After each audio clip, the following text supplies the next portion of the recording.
जी नाज़रीन, ओरिएंट का ये DC hybrid inverter T3 series का ये देखिए 26 पे चल रहा है।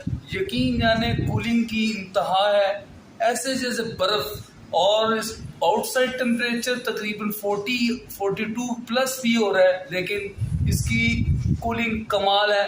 अगर आपने परचेज करना हो तो इसकी प्राइस आजकल जो चल रही है 1,84,000 है।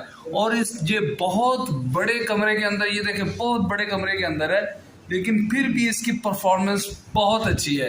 नाज़रीन, अगर ख़रीदना हो तो ये ओरिएंट का ही ख़रीदे, कमाल की परफॉर्मेंस है।